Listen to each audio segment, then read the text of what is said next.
Magandang araw po mga kababayan. Welcome po sa Pinilakan Lakbay. Ayan, goodbye Pilipinas na po talaga.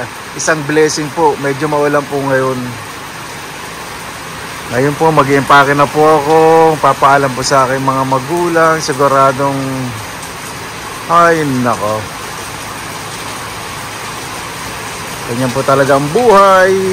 Hindi po dapat tayo magreklamo. Lumaban ng patas. Dire-diretso lang. Mangarap ng mangarap, pero dagdagan po ng dobling kilo. So, di ba? Pagtsatsaga ang kailangan po talaga natin. Kaunting sakripisyo.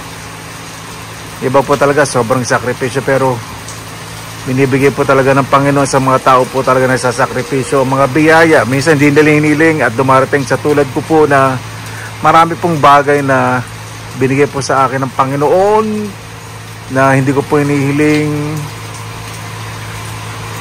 Ay dumarating po. Kaya mas maging mabuti po tayo sa kapwa, lalo po sa ating mga magulang. Samahan po ninyo ako sa araw po na to sa pagmumuni-muni at pagpapaalam po. Hindi po muna tayo hugot siyempre. Kailangan relax lang po tayo. Baka mamaya meron. Nako yan, lakas ng hangin. Kapag umabot po sa Manila yung bagyo, for sure maka-cancel po yung flight ko. So baka mag-stay pa po dito ng mga week, isang linggo, pero mukhang posible. Hindi pa po nangyayari sa akin yun sa Pilipinas na naka-cancel po yung flight. Malaki dilim. Ano lang po, pasado alas 10 ng umaga. Sarap pag ganito yung hangin. Mukhang malakas na ulan po ito. Yan na, malakas ang hangin, tsaka rinig na yung pagbagsak ng ulan. Ayan.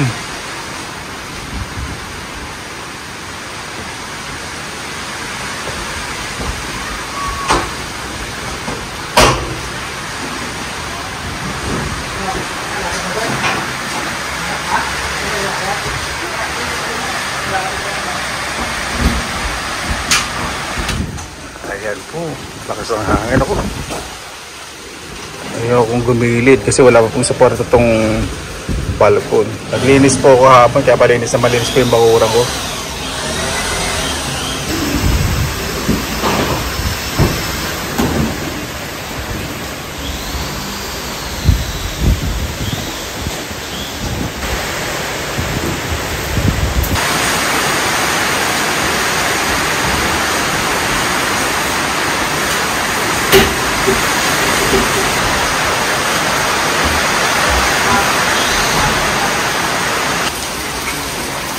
Medyo malakas ang hangin. Hindi ko po alam kung ano po ang sitwasyon ng Bulacan ngayon sa bagyo. Ayan, biglang lakas. Kanina medyo maraw-araw na.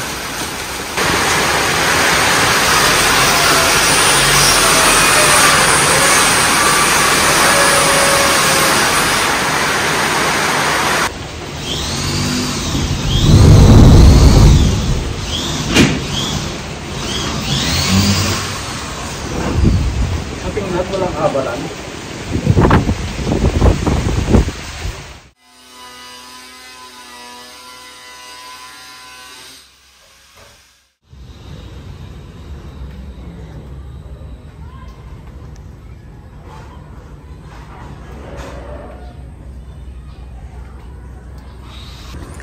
Ayan po mga kabayan, humupa biglang ulan at ibang klase panahon. Kanina napakalakas ng hangin sa ulan.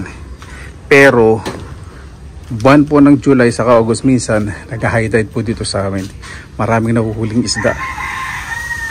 Sa nagsabi pong kanal po yung harap ng bahay ko, hindi po, patubig po yan. Wala po yung lumulutang ng mga plastic. Ayan po. Kasi walang po kaya ganyan kulay ng tubig. Yung po mga kalat po dyan, yan po yung ginamit sa construction. Kalilinis ko rin po yan. Yan, medyo mataas yung patubig. Ito, pangkat po yan ng bakal. Yanatakpang para hindi kalawangan. Ayan.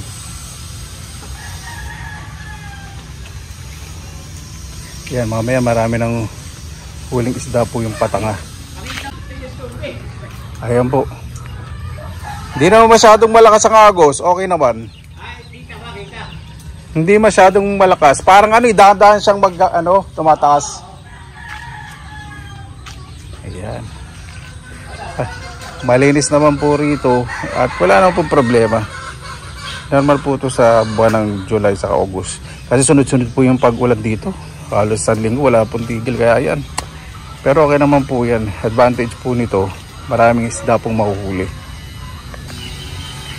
So mamaya doon sa Patangay, check po natin. Mga gurami pa lang po mahuhuli. Wala naman pong hito pa. Pero parang may pumapasag-pasag na doon. Maya-maya po. Pero na nga. Maya check po natin. Alalagay lang po kasi. Ayan po mga kabayan. Tignan po natin. Parang, naku, tumaas na nga yung tubig. Nagpakawala po kasi ang dam dahil ulan na ulan po. Hindi naman po dito nagbabaha ng mataas. Bihira lang po ito. Once a year lang po. Minsan hindi naman. Ayan po. Oh. May tubig na. Ayaw kong maglumusong.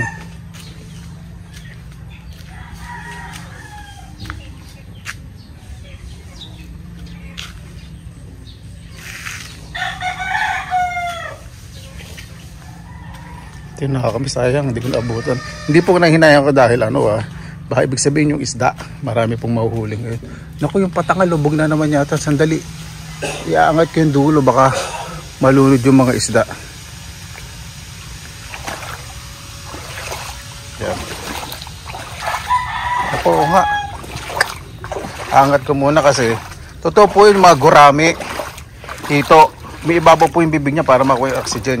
Pero yung luwalo, okay lang kahit nakalubog. Ito po, baka may patay ng isda.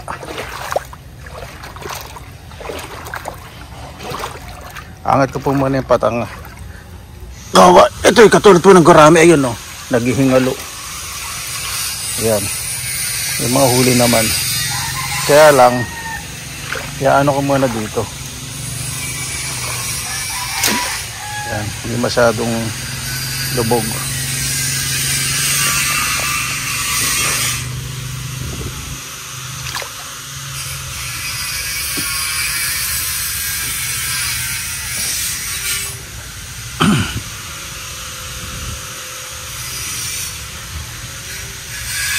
Ayan.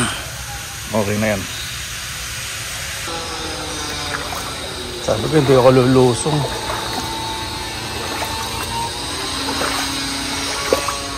Sigurado sa bukid maraming hito. Sayang hindi na tayo makakapunta doon. Marami siguradong namimingwit. At pag lumakas pa po ng lumakas ang ulan, mas marami kong mahuling isda. Ayan po sa banda po doon, tumatawid po yung mga isda. Ayan po mga kabayan. Nalagyan na po ng bintana. Hindi ko po muna pinatatanggal yung mga sticker kasi ayusin pa yung pintura. At lalagyan po yun ang protection. Yung mga bintana na nagmumukhang bahay na talaga. Yung sa CR sa kusina meron na rin po. Tingnan natin sa taas. At least kahit na papaano bago ko pag-alis, sarado na po itong loob. Yan. So umulan, hindi na po mabasa dito. Lagyan na rin po yung pinto papuntang balcony. Dito sa kwarto nakabida rin po. Diba? At ito, kompleto na po ang double walling dito sa kwarto. Tatapusin na lang po bukas, last day. Sabihin last day ko dito sa Pilipinas.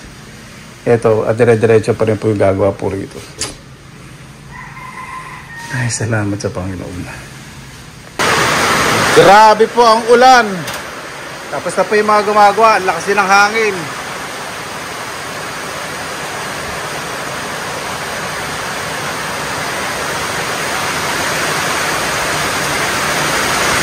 Ayan, hangin sa kaulan.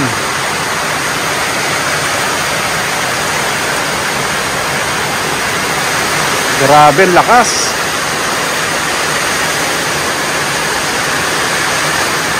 Sarado ko na to. Ayan po.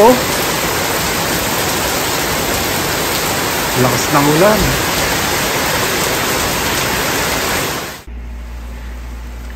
Bukas na lang po magpapaalam kila nanay at papa, siguradong palungkot po ang mga magulang ko. Ay, paano po? Maraming salamat po sa inyong oras na ilan sa Pinilang Kalakbay. Paalam po muna Pilipinas, hanggang sa muli po sa Nobyembre. Basta lagi po tayong positive vibes, good vibes. God bless, ingat po lagi, magandang araw. Laban lang!